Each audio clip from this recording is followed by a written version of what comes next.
Okay, so now you're doing your undercover thing and you're learning as you go here. How did you ever get formal, or did you get any formal training? I know the answer to this. I'm just asking Right. for our listeners. Did you get formal training on how to work undercover? I didn't. Right. Back then it was different, Steve. Back then it was, well, you a street kid? Did you Yeah, have some understanding? And that I was was. it. If Yeah. you were female and you had certain attributes, let's call them, okay, whether it was a certain dialect, okay, because again, the Cubans and the Colombians and whatever it was back then, it's all about the dialects. So even sometimes on a task force, guys that were sitting on wires, because they might not have been the best investigators, but they could speak a certain dialect or understand it for the wiretap purposes. That got you your gig. So a lot of times it was I walk in a room and by then I had the beard with the three braids or a big bushy goatee or whatever it was. And they look and they go, yeah, this guy don't look like God. He'd be perfect. Well, what do you need me to do? Well, we Hmm. need you to be a heroin addict, go into Irvington, go here, go there, stand on line at 4 o'clock in the morning and buy heroin or crack back then was a big thing. So my attribute was the way I looked. I ingratiated myself just based on the fact that it was my threshold for danger, right? Hmm. It, Hmm. I had experienced these situations already. It's not the first time I've been in a shooting. I was in shootings over at Washington Square Park with my friends buying dope as a kid. Like I would just want to take the ride. I didn't Hmm. buy dope, but I was just like, yeah, okay. Sean's going, okay, I'll go take a ride with Sean on the train, get the dope, and then you buy it. He watch him buy the dope in the park, and then you leave. It's just like a drug deal gone bad, like an undercover. So I had these understandings Yeah. of it. So that's why they allowed me to do it so fast. But no, the liability was insane looking back. Who would let somebody? So there were a lot of mistakes along the way, horrible mistakes, a lot of violence. I could tell you I'm like Frankenstein. I've been sewn back together in my field of narcotics when I worked the narcotics or, organized crime task force and narcotics. I've been stabbed on the job. I've had my eyelid ripped off. I've been sewn back together. My knee, I've been stabbed with hypodermic needles with full a guy with full blown AIDS right out of his arm and Uh, into my hand. So these things along the way, I probably could have went off with 66 and 2/3, 5 years on the job, but Jeez. that's what I was taught. The more violence and being sewn back together and fighting for your life, that some departments have the hashtags to show your years of service, right? Well, that's our badge of honor. Getting these Yeah. awards or being heard on the job is just part of the job. So I Right. had been literally sewn back together. So when it came to doing the undercover work, I'm all in. And I knew the inherent risk. I knew going in. So you do have to understand the inherent risk. That's the fact for the potential, the propensity for violence that you're going to encounter is just tremendous. We did the Yeah. craziest stuff where our squad would be outside and like my call signal might be scream for help, or it might be, Steve's not going to like this today. Steve's not going to be happy about this. Whatever your signal was, your emergency signal. Sometimes it was so bad in the buildings, it would be like, look, I'll try to get to the front window and just throw something through the window. If I smash the window, you guys got to get up there as fast as you can. And you had a Yeah. plan. But then once you got into the building, you didn't realize, wait a minute, now I'm in the building and they have a 4x4 post or a 2x4 that has a dog chained to it and there's a pit bull on the back of it. And they let you in the building. Once you're in, you're in. There's no getting out. Now you got to go Mm-mm-mm. 3 stories up. Hope that nobody. And again, I'm talking about an era where I could have a pen with a recorder in it nowadays. Back then, they gave you the old Nagra and the Kel that was Yeah. the size of a VCR tape. Try to hide that on your body. Conceal this. Yeah. So Not to mention those batteries get hot after a while. they get hot, right? We talk about that all the time. After a half hour, 45 minutes, they start to warm up. Then they get hot. Oh yeah. Then they start to Yep. burn like acid. So it's the middle of the winter. And to your point, you're sitting there sweating beads of sweat. You're not nervous. It's just the fact that the small of your back or your crotch is starting to, as if somebody threw a hot coal in it Yep. because the wire Yep. is heating up. And Yep. so we had the transmitters back then, right?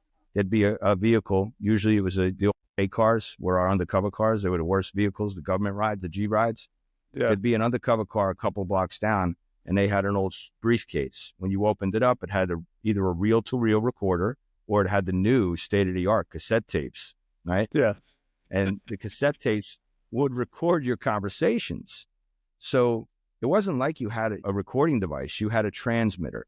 So that transmitter, you had to have perfect line of sight to that vehicle in order for those backup guys to pick you up. The wire was the old white wire. That was your antenna. And then you had Mm-hmm. your microphone wire. Ironically, they were always white. I don't know why, but they were always the color white. So you would shave your chest or you tape it with the hospital tape. But as soon as you started to sweat, it fell off. Yeah. So I can't tell you how many times I was in the middle of a deal and either the antenna or the microphone would fall off and dangle at my shorts. Or actually one time I was doing a gun deal and some dope with some guys were armed, and my transmitter wire fell out and was just dangling at my side like a piece of string. And thank God I bladed my body and they didn't see it. So all my training is what I learned. I went to a basic narcotics training for state police and DEA. They hosted a class together. That was the only training I had initially. Yeah. So yeah, that was what I had. So I did a bunch of work, and it was insane. It's cowboy, very cowboyish. How did you? Because I want to get into your book now. The real Sopranos here. Is it DeCavalcante? Is that how you say the family name? DeCavalcante. So how did you get involved with the Bureau? What was the attraction there? How did you meet? So I gave, when I say DEA, Bureau, the FBI. The Bureau, the FBI. So I was at the DEA for years, and then I took a break, and I went back because, again, I had gone through a divorce. I had 2 young kids from my first marriage, and I realized it's not working out for me. So and then some things happened when I was on the DEA task force. I put myself in a position where, again, no training and the love of the job. I was put in a position where one of the lieutenants from a local PD had it out for a particular dealer. He wanted his head on a stick. And the guy was moving a lot of dope in the city in Newark. And all you had to do was show me a picture. I was one of those cops where I was so good at what I did. Yeah, just show me a picture. I don't need you to tell me anything about him. I don't want to have. So that's what they did. There's 40 drug dealers out there, but you got to buy off this one guy. And that guy was Spanky. And they showed me a picture. All right, I'm good to go. I'll find him. I'll buy dope off him. Well, we got to try to get you. No, I'll figure it out. So they gave me. I took a brand new black Mustang with an easy pass, New York tags. I pulled onto the corner in Newark, New Jersey, in a Bloods. It was a blood set. And as I come down the street, you could literally look at them and read their lips from a block away like, what the? It just didn't add up. Yeah. So again, biker guy, black Mustang, brand new. I didn't look like a fiend or an addict. And I rolled up, and the first thing they said was, no, detective, if you're looking for drugs, there's a drugstore 2 blocks down. They'll give you whatever you need. So smart ass. I chuckle, right? Exactly. So I pushed the envelope that day, and I pushed it too far, and I was escorted. Long story short, at the end of the day, I was escorted into my car via pistol whipped, guns bouncing off my head because I thought I would up my game and use a racial slur, and they won't think I'm, because cops can't use those things, right? Mm-hmm. So I stepped up my game with no training at all. And thought, well, you know what? I'll revert back to what I used to see my friends do in the street. Now, I don't use this verbiage. I was raised not to do that. Mm-hmm. But maybe this will get me what I need. And it got me what I needed, all right. Cool. So, but you know what, Steve? I hyper-focused on this guy so much, this guy Spanky, as they were begging me to get back in the car and literally bouncing this thing off my head, pushing it against my head, different. I just got such tunnel vision on this guy. Really, this is what you're going to do? And meanwhile, they're screaming at me, hitting me. This is how you're going to treat me. And I actually convinced that guy to sell me dope anyway.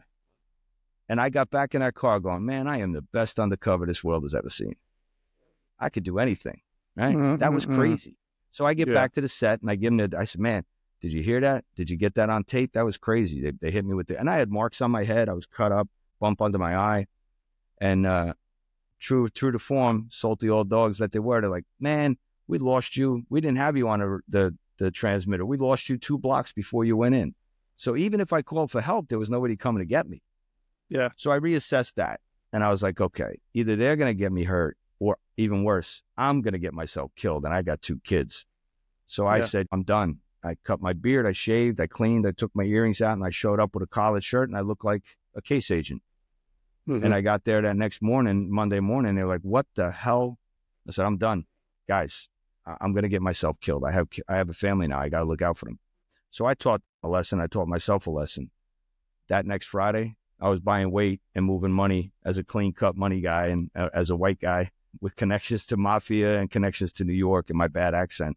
So that's how, so I took a bit of a break and I went home. I was a case agent. I was a special investigator, narcotics, major case, rape, sexual assaults, street robberies. I worked everything for a while.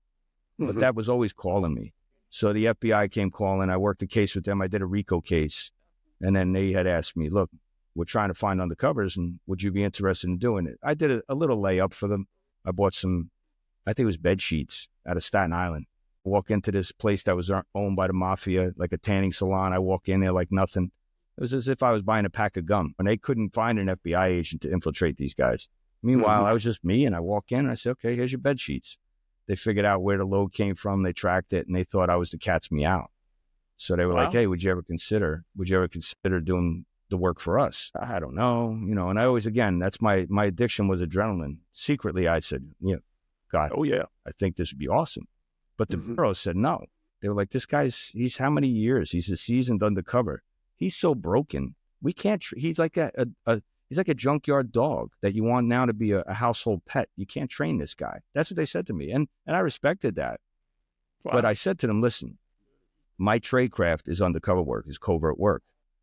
I love bringing new people in and I love training people, but I have no formal training. When I tell you I'm a blank canvas for you, I swear to you, I will let you strip me down and build me up again and train me the way I should be trained. Because my thing was, when I leave this job, I'm going to train a bunch of operatives, and I don't want to sit there on a beach one day, sipping my pina colada and collecting my pension, and then reading in the news that some young kid that I trained got himself killed. I couldn't live with that. And that was my burning, that was the reason for me doing it. And they were like, all right, listen, we're going to give you a chance. This FBI school is no joke. The one thing I could say without divulging a lot, we've had special forces from our country and other countries and military and all people come and observe this class. And they look at us and go, you guys are out of your minds, because we immerse you into an environment that's just so, you would swear to you that the cartel had just scapped you up, put a bag over your head and laid you in a basement for 3 days. They literally strip you down. So for me, it was a new prescription that I could see the job went through. And that was a game changer. Now, even more so, I didn't realize when I signed up for this that I was going to be trained as a spy. Like, foreign counterintelligence work is completely different. And now you can only imagine when I'm halfway through this training, now they start referring to FCI. FCI's training starts. I didn't even know what the letter stood for, Steve. That's how green I was. Yeah. And I got back to my room that night and I asked my roommate, like, I don't know, what is this FCI stuff? And he's an FBI agent. You don't know what FBI, it's foreign counterintelligence, like spy stuff. I said, I guess this is when they're going to kick me out. This is as far as I go. I'm a kid from Bayonne, New Jersey. There's no spots. But did you know? Little did I know. And little did I know, here I was, and that would be a game changer for me. So not only was I working the criminal side of the house, but now with the clearances, and I started working the foreign counterintelligence stuff, which is crazy, right? I never thought in a million years I'd be doing spy work. Yeah. It's we had a guest here on episode 156, Dana Ridenauer, who's retired FBI agent. She worked undercover, the deep cover, and she told us about going through that FBI undercover school. And her book, she describes an incident where she ended up getting thrown in the trunk of a car because they're trying to make it so, they're taking you into Hogan's Alley. They're trying to make it so realistic, and you're not doing what a bad guy wants you to do. And they roughed her up and threw in the trunk of the car, and a lot of it was to see how you would handle yourself. Could you talk yourself out of being killed? Could you handle the pressure that goes along with it? And I understand the washout rate in that class is pretty high. It's very high. And now I understand. Like, I couldn't understand why the government put so much money into putting a class of 30 through. Let's say it was 30 candidates. Well, you're reapplying as if you're reapplying for the bureau or your police job. It's all over again. In order to have that, you have to have a background done on you, a whole deep dive background. You have to turn over your financials. It's a lot. You have to go the psychological tests, the battery of tests you go through, and oral interviews you go through just to be chosen for the class. And you really are the cream of the crop, the best that the psychologists say they have to offer. But then when you see what they put you through, in my class, I could tell you was, at least when you're in Hogan's Alley, you say, oh, I'm in Hogan's Alley. I'm in Quantico, right? I'm in a safe space. This is really all pretend, right? But when you're immersed in it, my class, my training, we did it out in public. So you didn't know who was a role player and who was real life. So you had to live amongst these people where you didn't know. You can never just turn off and go, hey, I'm agent so-and-so, I'm TFO so-and-so, I need my room cleaned or something like that. You didn't know who you were dealing with. Yeah. Now, on top of it, it was very hands-on back then. If you messed up and you got a burlap bag put over your head and you got taped around your neck and you sat for hours in a basement someplace. And so they really, what I can tell you without giving up tradecraft, they strip you. They sleep deprive you, very much like the military. They'll sleep deprive you. Imagine going days without sleep, days. And then you can start negotiating for your life. With that fog, with that brain fog. Imagine not sleeping for days and now you have to have a full-on conversation that's a life or death situation. That's how they prepared you for the work you were going to do. So, That really, believe it, I don't know how much many of our listeners have experienced sleep deprivation, but it just reduces your defense mechanisms to the point where whatever you're in, you just want it to be over. You're willing to tell them anything just so you can get some sleep. It's a human nature thing, a human reaction. You need that rest. It is. But now you know who Steve Murphy is.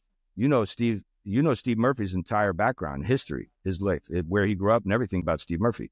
Now you have a different name, a different social security number, different date of birth, credit history, a whole different persona. And by the end of my career, I had 5 fully backstopped identities. And you had to remember you literally went, who am I today? I checked a bunch of white supremacists, the heads of the white supremacist groups. They all rallied in Atlantic City. And I checked them into a hotel because they were going to kill one of their own that night. And I thwarted them doing that by saying, look, I got them to stay in a room and I paid for all their rooms in the casino. And when I went, even then, the level of stress and I was tired, I went to sign the bill to check them in. And I signed my true name to my Undercover credit card. And then you have to quickly realize, well, how do I get that back? And then again, it sounds crazy, right? But these guys are leaning over your shoulder, watching you sign. Could you only imagine? And again, my true signature is very concise. You could read the letters and you go, that's not Rocco. That last name is Rocco. Who's this guy? So it's very scary. Dang. So now you get into let's get into how you got into the DeCavalcante Mafia family and who they are and who they're affiliated with. Yeah. So the DeCavalcante crime family is the longest standing Italian-American crime family. They had the old Appalachian meetings and stuff like that. They were there. The members were there for that in New York. They are longstanding. The traditional 5 families. You have the Lucchese's, you have the Gambinos, the Colombos, the Genovese, and the, Lucchese, Genovese, Bonanno, and Colombo. So the DeCavs, as we call them for short, it'll be easier for you, Steve. The DeCavs are the stepchild, right? They're the guys that they can never really organize because they were so old school. They were very just a strong mafia. It's easy just to kill each other. It was the neighborhood of the New Jersey faction of DeCavs was in Elizabeth, New Jersey. It's very much so, in order for your listeners, it's the Sopranos. It's the neighborhood you see in the Sopranos. It's the tight-knit community, the pork store, the strip club. Everything you see on the Sopranos, it's almost, and again, I'm not saying that the creator took that from the DeCavs, but they even killed one of their bosses because he was a latent homosexual. Back in the day, he was an acting boss, and they found out, very much like the series. Boss dying of cancer, all this stuff. So what you see in The Sopranos is what I was living with the DeCavs. But again, I knew the DeCavs in and out. From being an investigator and working organized crime, I sat on many neighborhoods in that area. I knew it like the back of my hand. Elizabeth, New Jersey, Peterstown is the neighborhood where their stronghold is. That's a stone's throw from where I grew up. So it's a 15-minute drive. So the neighborhoods are very much like my own neighborhood. The people are very much like my own. Strong Italian backgrounds, a mix of people. You had the cartels did a lot of business there back in the day, still do now. So they have the money transfer places. So it's this melting pot of crime that they were able to survive in. They're just the family. They're known as the farmers. The other 5 families refer to as the farmers because when they had dirty work that needed to be done, they would farm it out to the DeCavs. They'll do it. But very vicious, very violent guys, very old school guys with old school values. I know rumors and from informants, they actually killed a guy one night right in the neighborhood, right in the street, as if it was the Bronx Tale. They gunned him down right there in the street and did a hit. And then right in front of everybody, they don't care because nobody in the neighborhood was going to say anything. So they just drag him out and dumped him down by the water. And that was that. So very vicious, very impulsive guys, old school mafia guys. Yeah. Just one question. Do you speak Italian? No, I speak enough Spanish to understand it, to know that I'm in danger. And same thing with Italian. I know enough of it to understand it, to I could carry a conversation with it if I had to, but I definitely understand where I know what you're saying and I can answer in English. So it was helpful because of my background. Yeah. So having that culture, but having so much exposure to the Italian culture and the old world understanding is what really ingratiated me in, because I knew just the culture of it, the family aspect. That was, and again, it was later on in my life, it was hard to come back and reintegrate from that, because it's as if I was going to one of my true family's Christmas parties or an event. The people in that life, they're not all murder and mayhem people. They're good people. These guys that are mob guys, they decided what they did. They made a choice in their own life, but very much like my own family, I understood. My aunts married bikers and my aunts married criminals, or vice versa. And, it's just a choice they made. They didn't have options. And not to get too far ahead of your story, but when you're dealing with, is it Charlie Stango? Yeah. And you were talking about a meeting you had with him out in Las Vegas, and you're looking at him and you realize this guy is very sincere in bringing you on board, standing up for you. He's vouching for you in front of the administration of the family and all that. And you realize that he's being very sincere, that this has gone more than just a cop criminal relationship where you're setting him up. You're realizing that he really does care about you. And I know that's got to have a negative effect on your mind at the time that, hey, I'm getting ready to betray you eventually. Yeah. It's hard because a lot of people judge you for that, saying you're weak-minded. But I write about it in the book, and I'm very raw, because if I can lie and say, nah, it never bothered me. But it did. I identify with so much of it. And when somebody loves you, if I didn't identify that, Steve, I think I'd be a sociopath myself. I could have been a down-and-out criminal if I was like, well, when somebody looks at you and they genuinely care for you, they genuinely are looking out for you, they will move mountains and dig holes and dump bodies for you, and they would. It's not just an act. It can lull you to sleep if you allow it. But my training and my mental training that I was provided, my psychological training in human behavior, I always knew what side I was on. I never lost sight of that. But there's plenty of nights you go home and you say, man, he was a sweet old man I met today. He was a nice guy. He could have been my uncle, very much like Charlie. Charlie had the same color eyes my Uncle Pete had. When sometimes it would mess with me because my Uncle Pete had passed many, many years before him. I miss him terribly, right? And that connection when somebody's looking at you, it's weird. The human psyche is a strange thing. So you'd have to reel yourself back in and always remind yourself of what side you're on. And we've had a lot of guests on here. Some of the names: Joe Pistone, Jack Garcia, Billy Queen, Jay Dobbins, a lot of the ATF guys that infiltrated the bikers.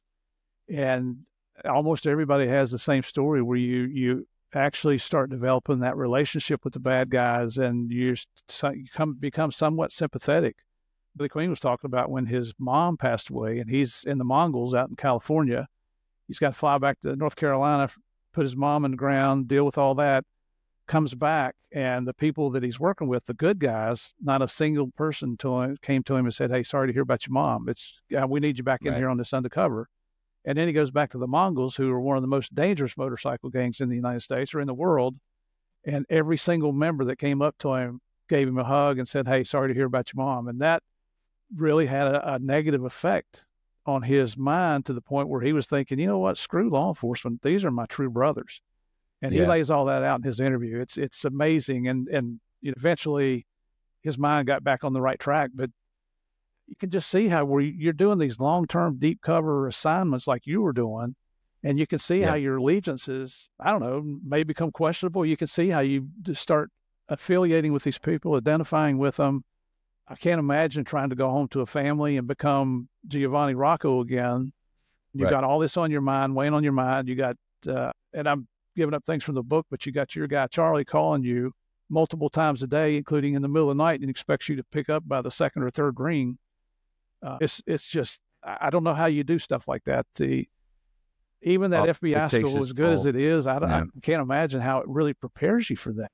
I don't think anything really prepares you. They can give you the tools, but for me, it was the understanding. When they trained me to be an undercover, I have ADD and ADHD, so my hyper focus is amazing. So when I decided I want to be this undercover, and they gave me these tools to be an FCI agent, foreign counterintelligence, and I had all these things. When I realized I want to really aim, I really want to do it, right? Tick and tells are everything in our world. Your speech pattern, the way you can slow your speech down, that itself can make you look like a sociopath and a criminal and a scary dude, no matter what your size is. When you Right. understand human behavior, but more importantly, when I understood my breath work, box breathing, and I can control my emotions, I could literally control my heart rate and slow it down to like almost like a turtle's pace, Wow. where I just stop the world. And that becomes, you look like the psycho in the room, right? But you're also in control of everything. So when I did those things, it helped me ingratiate even more, because Mhm. I wasn't, if I needed to act hyper, I could be a Christopher Moltisanti kind of character, right? Like impulsive and crazy and coked up or whatever. But other times, Charlie saw something in me when I met him. Charlie Stango he was just recently released from prison when I met him. And this wasn't intended to be an organized crime case. This was a drug case. And Mhm. I was there as bona fides. I showed up for a drug deal in Atlantic City and for another undercover. And then it just kind of took a life of its own. And again, the stars aligned where Charlie Stango was just being released from prison after serving probably 15 years for murder. And he's a murder and mayhem guy. He had a long history of organized crime. He was being looked at for unsolved homicides and all this stuff that the Bureau, but he wasn't a target of ours. He just came onto the set.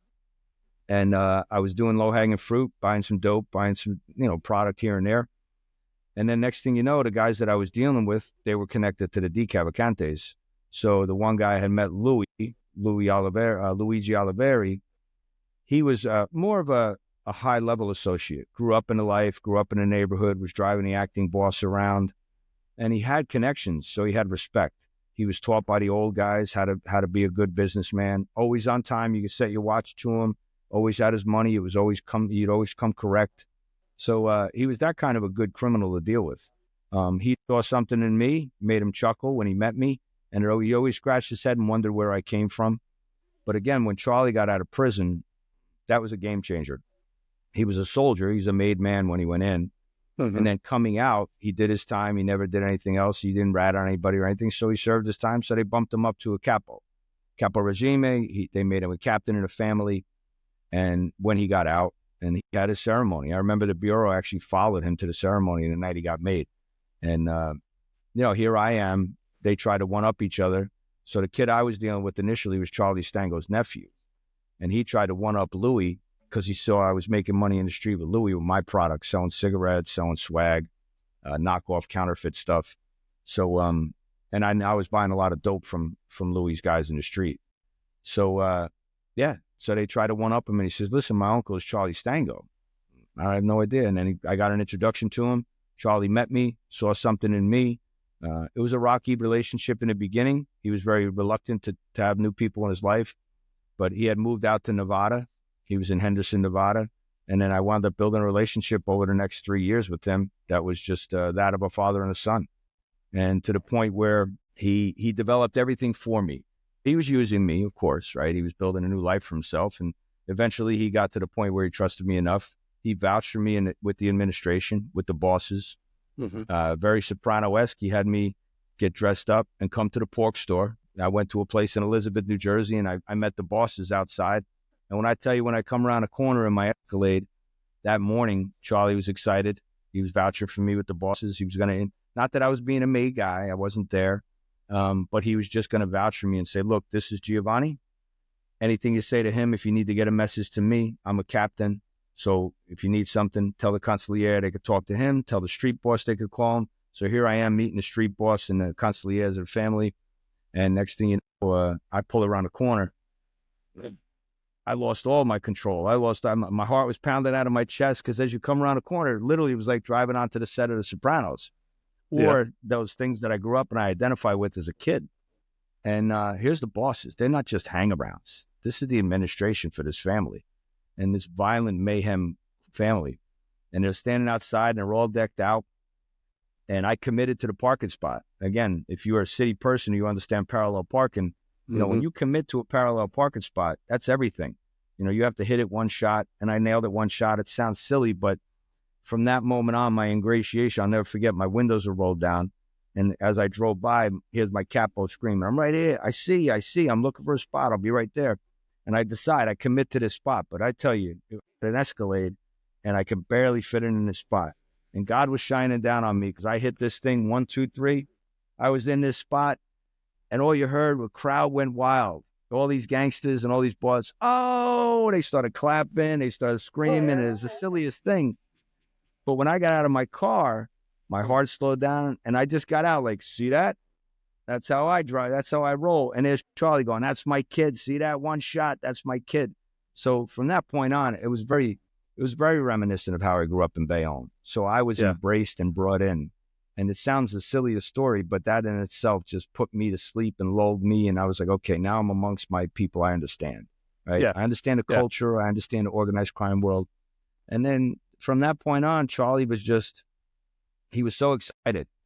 Then he won up Louis. And then Louis got mad, Luigi. He got mad because of all this pomp and circumstance with me, because I think Louis thought eventually he would be made one day. And then when he got made, I'd be an earner for him and his crew. And it didn't sit well. So you had this little bit of a schoolyard romance going on where two guys are fighting over the girl, and I was the girl, and it didn't sit well. So when Charlie did that, he one upped, and Louis got really mad. So, and not to give the whole story away, but Louis had gotten made along the way, and he was real resentful of me. And then it was shared that Charlie built a crew for me, and I started running my own crew for Charlie. So I was doing the work of an acting soldier, and so much so that Charlie put his son under me, and his son reported to me. So you can only imagine what he thought of me. So when a guy like Charlie, it was crazy, Steve. So a guy like Charlie says to me, listen, Giovanni, you're doing a good job. You know, you're representing the family, you're representing me. Just make sure wherever you go, you now represent the DeCavalcante crime family. Like, wherever you go, make sure you put that flag in the dirt, you stick it in the dirt, and you tell people, no matter what business it is, who you're with and who you are. And that's it. Make them know you represent it. And I didn't know what he meant by that. But then I soon realized he started sending me into the other families on behalf of him. And then he was introducing me to other captains in other crime families. So before you know it, here I am. I was dealing with 4 of the 5 families.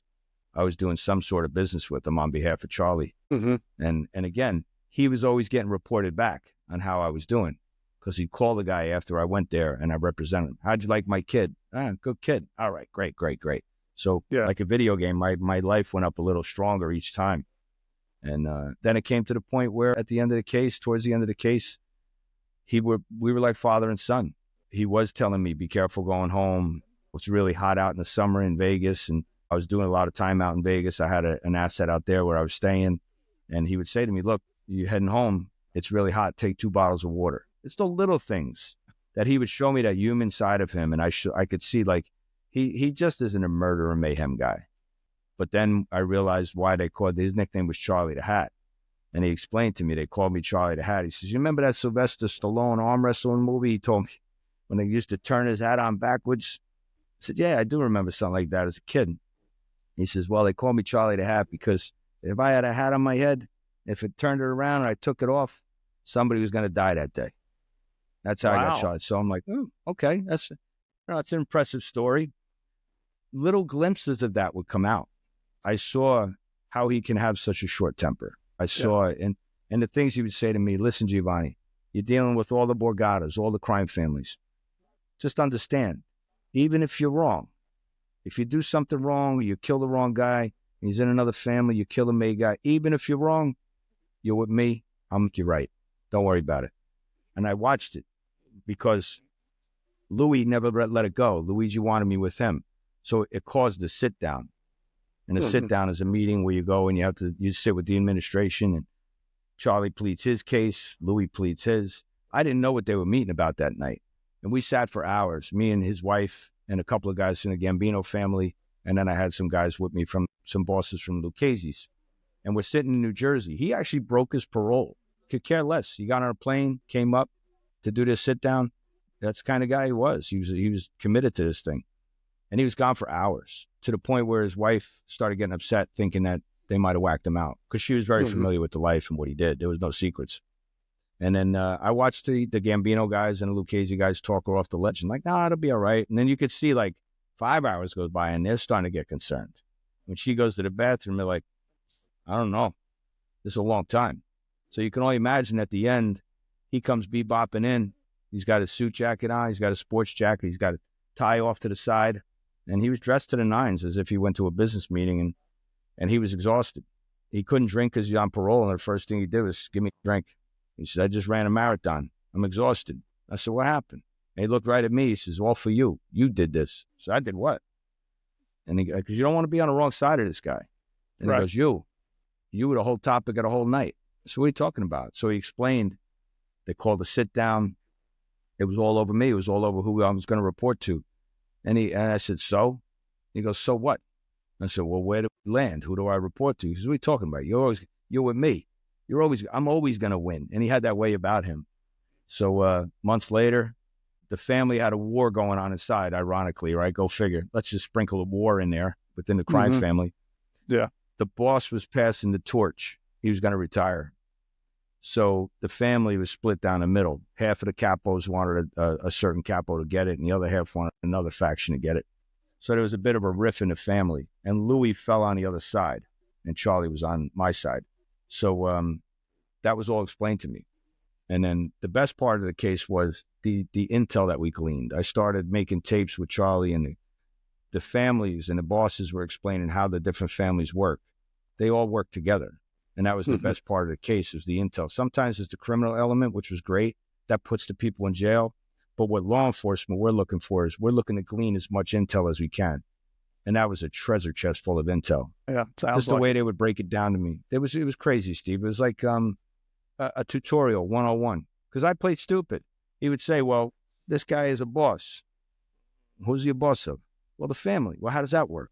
You don't know nothing? Yeah. You don't watch movies? No, listen. And again, you have to stay in your lane. No, Charles, listen, if I'm representing you, I want to make sure I don't screw anything up. So I want to hear it out of your mouth who they are. Well, he's a consigliere. He's like this, this, and this. This is what he does. Oh, okay. What's his name again? I play stupid. So a lot of times when you're dealing with a sociopath, he was having a conversation with you, but then he'd look up to the man upstairs and he would talk to him at the same time. What's the matter with this kid? He doesn't understand nothing. I just told you, he's the boss. He's the underboss. He does this, this, and this. So the amount of intel we gleaned was great. Wow. It was a roller coaster of a ride. I mean, it sounds like you played him exactly the way you needed to get the information that you were looking for. And I got a question too. So you talked about the sheets early on, but then you're moving cigarettes and counterfeit merchandise, things like that. Where does all that come from? And I'm asking you, how does that work? So it's great because a lot of stuff is seized already, right? Like CBP or Border Patrol, they would seize something. Customs would seize something on the ports, and we would get something. The case I did just before this one was a foreign counterintelligence case and a criminal case out of China. So a lot of people are familiar with Canal Street, all the swag and the knockoff stuff that they sell in Chinatown, all the Fendi bags and all the knockoff Gucci, Fendi, Coach, Prada.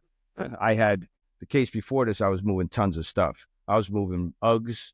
I was moving Timberlands, Nikes, Air Jordans. So I had a warehouse full of stuff that was seized. So we would get a letter from the AG. So the U.S. Attorney's Office would let us get authorization. But again, you got to be careful because some of the stuff you put back in the street, it actually affects the commerce trade. So you got to get letters from different companies. And if the company says, yeah, you can put them back out in the street. So we'll use them sometimes we use them just as props. But when this kid Jimmy had walked in, he was bringing me stuff to a warehouse, and he had walked in the warehouse early in the case. That was the kid initially that we were targeting. He walked in and saw this warehouse, and he was just like, holy smokes. So, of course, they're like little gossip queens. He ran back and told everybody, this guy Giovanni, I saw with my own eyes, he's got this, this, and this. So they vouched, and the next thing you know, you make good money in the street with that kind of stuff. Really? You're discounting it at a really decent price because you're either portraying it as being hijacked or stolen or having into this company somehow. And that's whatever story you come up with. It could bite you in the ass too, because I was doing a cartel case with the Mexican cartel, and we were loading up a truck full of that stuff. And one of the boxes, they didn't clean them. And it had a big red seizure sticker, Border Patrol. And it was an evidence sticker. Yeah. And these guys are sicarios and coyotes, man. They were vicious. And there was a warehouse full of them. We had a little bit of a chain gang going where they were just passing it. And they were passing. And it was my two undercovers that passed one of me, and I could see this guy just looking at me. He was inexperienced, and he's just looking at me. Just give me the box. And he's just like, eyes as big as quarters. And What's the matter? And he just turned the box around, and right there in the middle of the op, I see this. I still have the sticker to this day. I kept it. I crumbled it up and stuck it in my pocket. And yeah, those are the most shit moments. Oh, big time. So, big time. but you know, it's funny because you had mentioned something earlier, and you're talking 3 years of deep cover with these guys. Mm-hmm. And your agents and your cops, law enforcement side of the house, they start to get very resentful of you. You're living in good hotels and nice apartments, and you have boats and yachts and planes and all this stuff that you fly. You fly first class or business on some cases. They're in coach all the way in the back, carrying your ID and your gun. It can become resentful to the point where, hey, listen, hey, G, when you go out tonight, it's Friday night. Can you not be out with your Goombas all night? Don't be eating bowls of macaroni. I got soccer in the morning. I know you like this. I know you like this job. What are you talking about? Yeah, you and your friends. You and your friends. Don't be too long tonight. Make it a quick meeting. Like, to your point, what you said before, that resentment, and you start to feel, well, wait a minute. You guys don't like me. You think they're my friends? These guys aren't my friends. I know who I am. I'm on Team America. I'm not Team Gangster. I'm not a Mafia guy. I'm portraying this. But again, that plants a seed. So what happens is, a lot of times after these operations, I just don't get to go home. I now sit in an empty apartment all by myself under the name Giovanni Gatto. In that case, it was.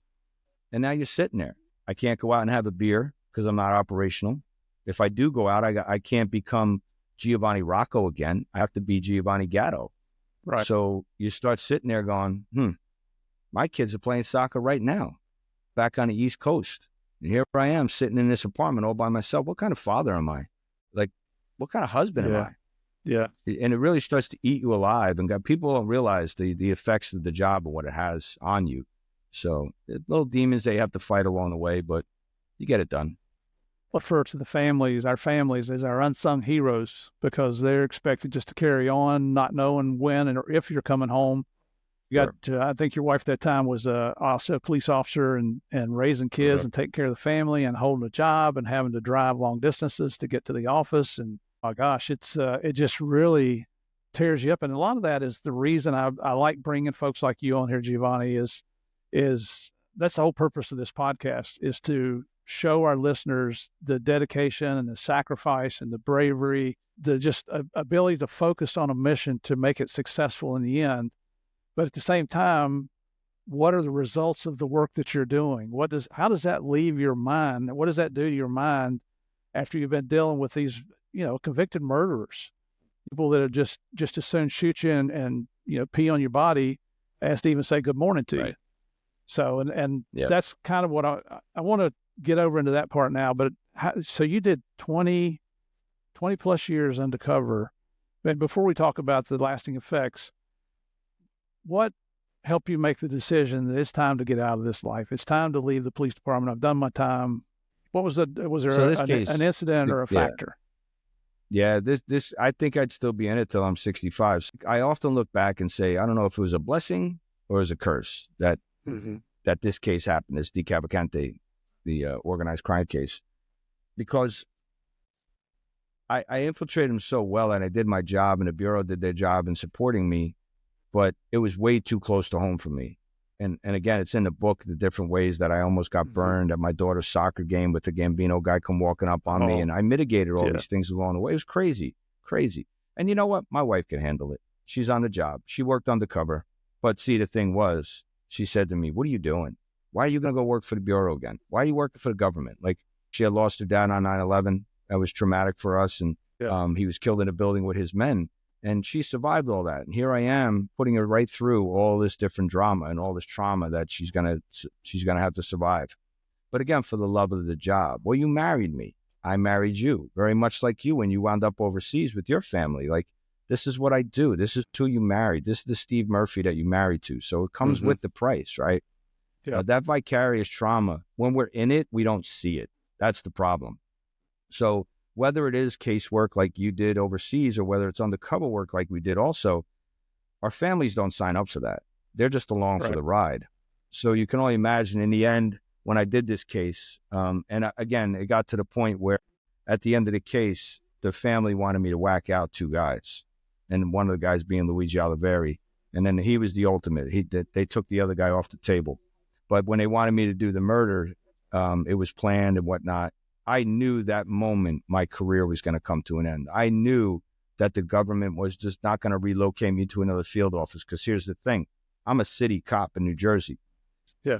I haven't been there in years, in decades. I hadn't been to that PD. I work for a PD that cuts me a check every 2 weeks. I'm going to eventually pull a pension, but half the department, if not 3/4, has never even met me at this point. My chief is aware of who I am, but I don't even have a good relationship with him because he's just the third generation. He's the next guy in line that's had to deal with me as an undercover. So I knew the Bureau wasn't going to relocate me on the job. And I knew that moment I just shot myself in the foot as far as my career went, because the case ended. It was a successful case.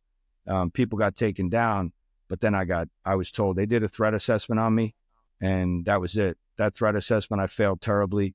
The Bureau did a good thing, believe it or not. I can't badmouth them. They did right by me and my family on some aspects of it. They came in and did a threat assessment, and we just failed horribly. So now I had to do evac plans with my little guys and my kids. Because again, I'm remarried, and I had 2 kids from my second marriage now, 4 kids total. So it was just upheaval of my life. My wife retired. I was forced to retire and now they wanted me to go into WITSEC, but WITSEC is a waste of time. So I was relocated, and I was told basically, listen, you can't stay here. Okay, so where do I go? And my initial thing was, well, put me in Miami. I'll work out a field office in Miami where it's sunny and palm trees. But it was crazy internally, because to read the emails internally, they're like, no, this guy's got a life threat on his life. We don't want him here. That's a danger to my personnel. Mm-hmm. What? You don't want, so just the crazy things that I went through. So there starts the resentment, right? So right. I went through a lot of mental health challenges, and I mitigated it. I named my book Giovanni's Ring because when I got home, it's a thing that I created in my own mind, and I pay it forward now to new recruits and investigators. When I got home, I had a government-issued pinky ring. It was a pinky ring I took out of evidence down at the Hoover building. I got to pick it out myself. Big old, gaudy, old-fashioned ring that I had a story. It was given to me, handed down to my family, and had a big diamond, probably worth about 5-10 grand. And I would take it off and just leave it in my cup holder in my truck. No way that ring would ever come in my house, because that's the way I keep Giovanni Gatto out of my house. Mm-hmm. But in the end, Giovanni Gatto slipped through the cracks, and he wound up with my family and living amongst my family and living amongst my kids. So yeah, my life was kind of upheaved, and I was forced to retire with 27 years of service, and I retired. I probably would have did the job until I'm 65, but yeah, I don't know if I'd survive in these times. So I guess it was a blessing too. What year did you retire? Not the job it used to be. Right. And I think I was officially off paper in 2016, I think. Okay. Because they retired me, they relocated me, and I stayed on because they were going to use me for trial. So court prep and all this. And my agency, my home agency, was good to me because they told him, look, take him. He's yours anyway. He hasn't been in my department. I just pay the guy. So why don't you just hire him? And so I did a lot of speaking gigs and teaching for the Bureau in that year and a half or whatever it was to transition out, because that case ended in 2014 or 15, I forget. And then that next year change was just teaching and speaking for the Bureau. And then eventually when you're speaking overseas and you're doing all these other intelligence agencies and government agencies, and you go, are you guys going to start paying me for this? Yeah. No, we don't pay you. No. Yeah, the minute you ask for money, they're like, oh, yeah. So then it was literally like, well, when do you retire? Do you plan on retiring? And I was like, so I get it. I speak Fed. You want me to put my papers in? Well, it could be best. And that's wound up what I did. I put my papers in and I retired. Yeah. And that was hard, and it's right, because after retirement, my brother had been promoted.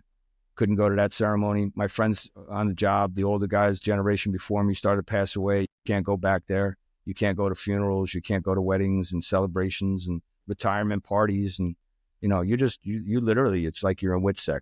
Yeah. And you relocated. So give our listeners an idea of what you're doing now, because you got several things going on here. It's not just the book, but some other things that I had no idea about, but I'm really proud of what you're doing. Oh, thank you, Steve. It means everything. Well, I wrote the book as cathartic as therapy was, because I was doing all the speaking gigs, and people would tell me, you have to write a book. You have to.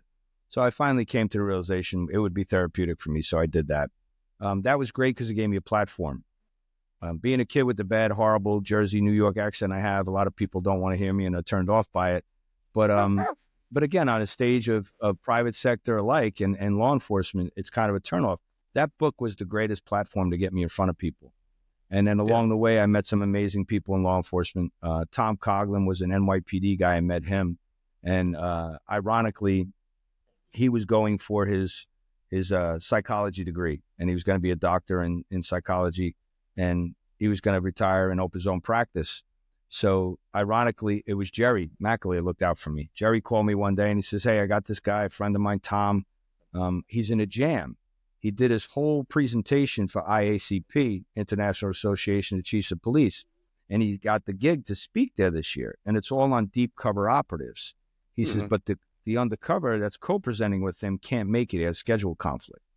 He says, and Jerry goes, "So I told Tom, I got a guy, right? I got a guy, and he'll do it." A guy. Yeah. And true to form, all I have to hear is you're a brother in blue. That's all I need to know. Where do you need me to be? I don't need your money. I don't want your pay. I'll be there. I'm there. So Tom and I started a relationship, and now we're like brothers all these years later. And he got into the field of recovery, addiction recovery, mental health for first responders. And he kind of dragged me along with him. And I didn't understand why, but, I came along for the ride, and I understood, and I got to realizing, wait a minute, all this trauma and all this stuff that I've been through and on and off the job as a cop's kid, as a cop's grandkid, as a husband, losing my father-in-law in the line of duty, losing my brother to suicide, it's all applicable. Now I get it. The light started to shine a little bit deeper and brighter. And then I realized, and I went into that field, and now I work in that field developing programs for veterans and first responders for mental health, behavioral health, and addiction. Whether that addiction is whatever kind of addiction is, we deal with it. A lot of pills and a lot of alcohol in this career, so we deal with that. Yeah. Well, you think about it, it's if you have that issue, do you want to talk to somebody who is strictly a clinician, has never been through it, or would you like to talk to somebody who's been down that same road that you're going through now yourself? It just makes perfect sense to me. It gives you so much credibility to the people that you're trying to help. But you've also got your own podcast, don't you? I do. I'm proud of that podcast. Kind of fell into that as well. The podcast is called Inside the Life. And along the way with the Mob Museum and my relationship with them, they had created and asked me if we would consider doing a podcast and a show with them of some sort. They didn't know what it was going to be at the time. And it's tremendous. Season 2 is a wrap, and that's out now. We started filming a year ago, and we're in for season 2 now. And it's kind of lets people into the life we lived as law enforcement. Whether that's the life of some of the guests we have on. John Gleason was the judge during the Gotti trials, and he was a prosecutor against Gotti at a young age. Whether it's Javier Pena was a guest of ours, Frank Panessa, and just different stories from different eras. It's great to tell Frank Panessa's story. It was good to see his story so well received. He was the guy who did the pizza connection back in the 80s, and he was an undercover who infiltrated the Sicilian Mafia over in Sicily and here in the States. And just to share these stories, and hopefully that people will get an appreciation and glean some of what it's like to do the work that we've done. And again, some of it is a little bit of the pop culture side of things. We had some folks from the Sopranos. We had Vincent Pastore, who played Big Pussy. He came on and just shared some stories from him. And again, just showing how he portrays, not that he was inside the life, it's just even portraying it. Kathy Narducci, who was, she was on The Sopranos. She was Artie Bucco's wife, the chef. She played, and she was in a lot of mafia movies, Bronx Tale and some others. Now she's currently in Chris Brancato's new show, The Godfather of Harlem. So we had Chris on. Chris came on, and just from the creative side of the house. So it's great. Okay. Season 2 is, just to show Chris's angle, to say, how does he develop these stories? How do you portray? How deep do you have to get? And it's so funny because I want people to understand, like, even to portray these people on screen, the vicarious trauma that you and I have talked about in the last hour with family, that's what I wanted to get. And Catherine and Vinny were so great at explaining that, because I wanted to know from Vinny, all right, listen, you played Big Pussy, and I don't know how far you're into Sopranos. I don't want to spoil it. But some of these guys wired up, and some of these guys were killed for being rats, and it's very close to home. Yeah. Like, how did that make you feel? And just to hear his story when he was on the episode and saying, yeah, you know what? Now that you say that, I was nervous. It felt very uncomfortable wearing a wire. I don't know how you guys do it. Yeah. So, and season Wow. 2 is even we'll have an amazing lineup. That amazing lineup is hopefully you included in season 2. You're slated to be on there, and that's going to be awesome. But again, it's just for me, like you're giving me the opportunity to sit here and tell my story. It's so great to give somebody an opportunity, whether they had the complex careers that you and I had. Sometimes it's one guy or girl that worked this silly little, what they call a silly little cameo, or did this. Well, my case wasn't as big as Narcos or the Italian Mafia. No, it was just this, and this. We downplay it a lot. Right. And it's so great to have a platform to give guys and girls the chance to come on and tell their story. You know, I'll tell you now, we're heading out there in a few weeks. I'm truly honored to have been invited on it because it's, I know it's not me, it's the Narcos connection to the series. But what you were just saying about Chris Brancato, he was the showrunner for season 1 of Narcos. He's the reason that the first season of Narcos was so successful, in my opinion. Yes. When he was doing Godfather Harlem, we stay in touch with each other. And he would call and ask questions, but now he's got the new show out, Hotel Cocaine. I think it's on Max Plus. Yes, and he was calling me for a lot of things on that about DEA, the actor that plays the DEA agent, Chiklis, I think is his last name. Mm-hmm.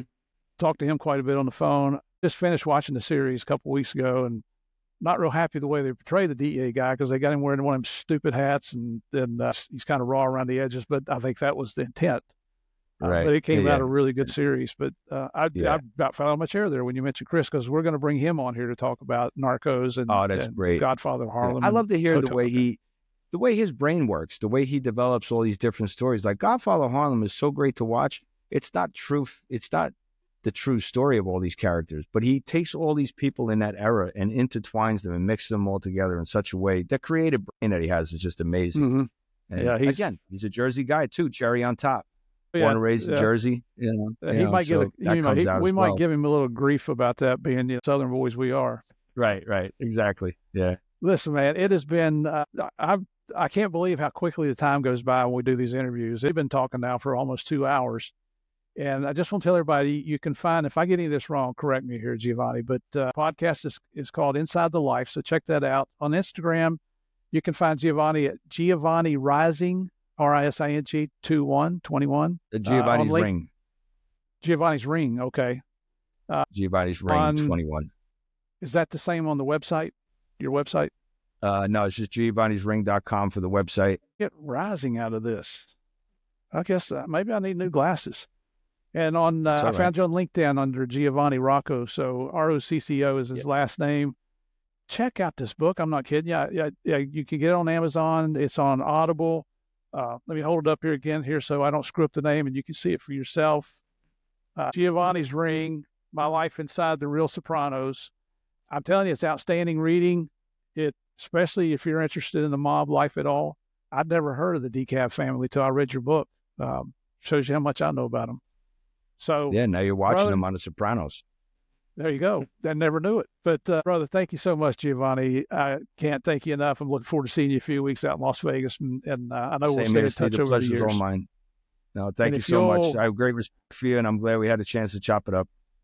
Thank you, brother. If you'll stand by for just a minute, and for all the listeners, stand by for the debrief.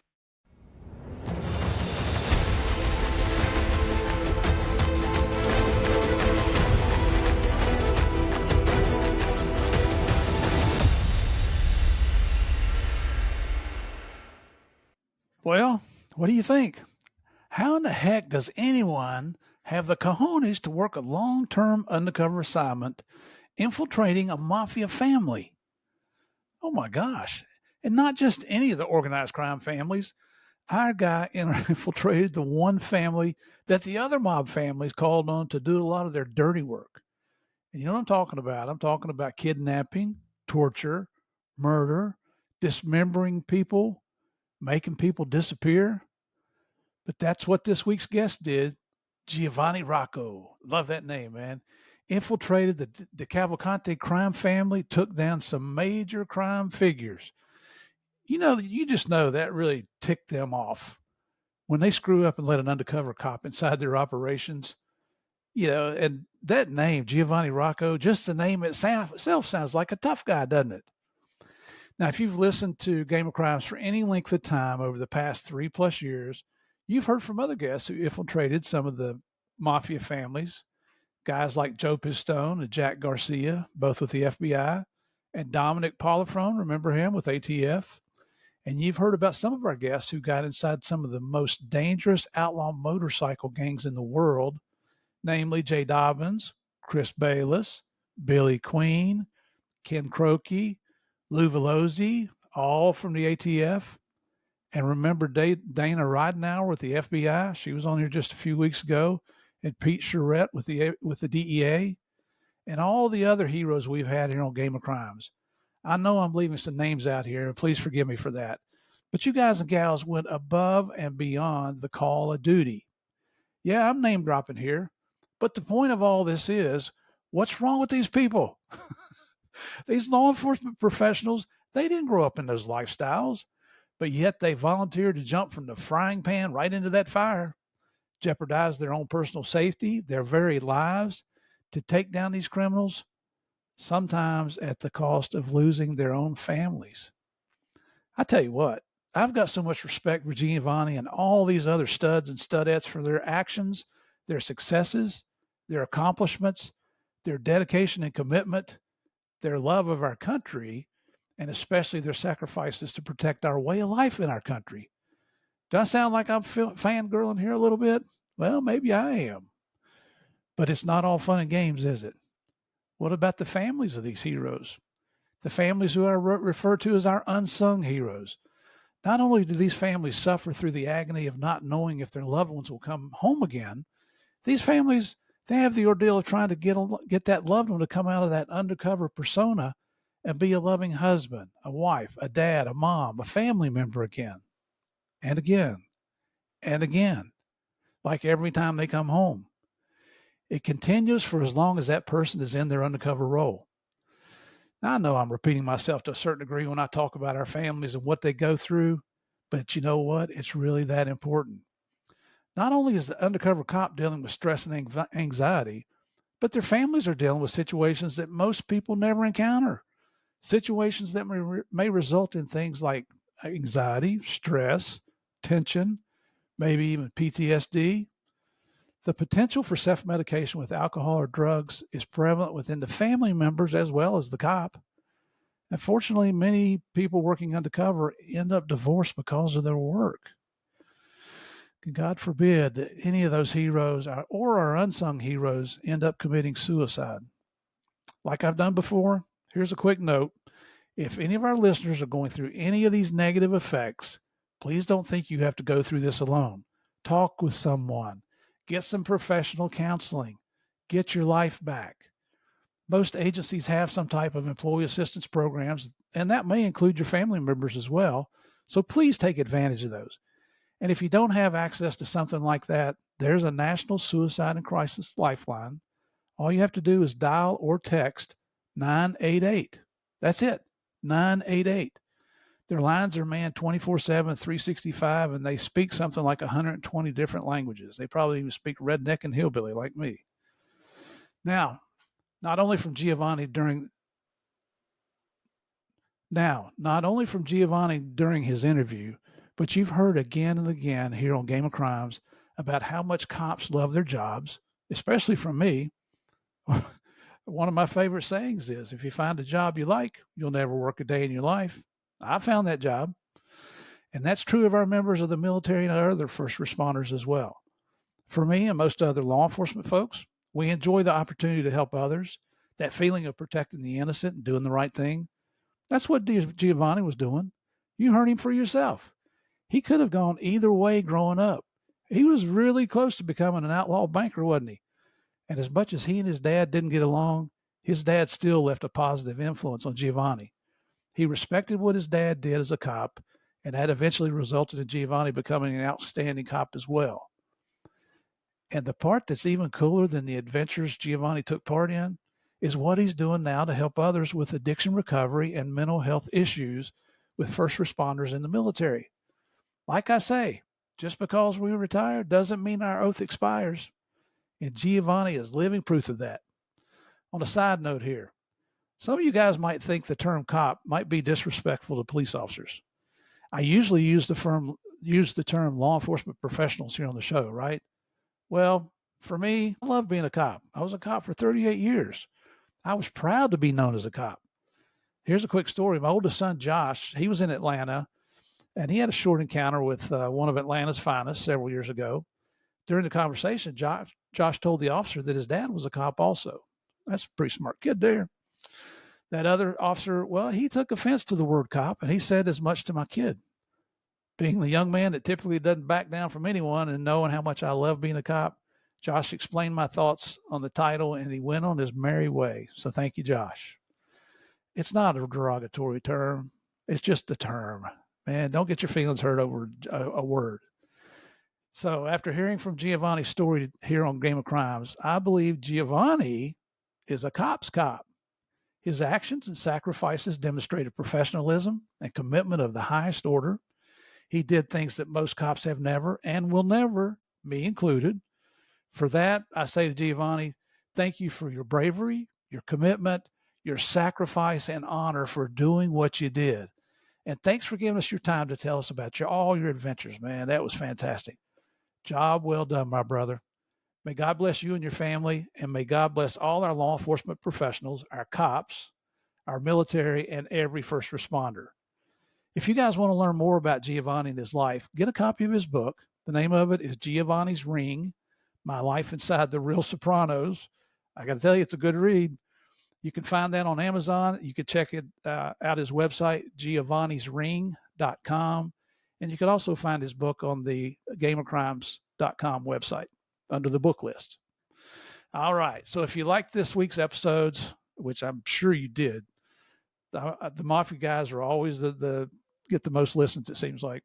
Head over to Apple or Spotify and hit those 5 stars for me. It only takes a minute, and it really helps support the show, believe it or not. And on YouTube, click on that subscribe button, the like button, and feel free to share with your friends. Send your comments on Apple, Spotify, YouTube, or to our email address, which is gameofcrimespodcast@gmail.com. I just mentioned our website is gameofcrimespodcast.com. On Facebook and Instagram, go to Game of Crimes Podcast, and on X, you'll find us at Game of Crimes. Also on Facebook, and this is fun, go to Game of Crimes Fans and join the best private group on the Facebook platform. That group is run by our favorite Mafia queen, Sandy Salvato. Watch out, though. She rules with an iron fist, but she does wear a velvet glove. And if you're looking for even more content, go to patreon.com/Game of Crimes and sign up.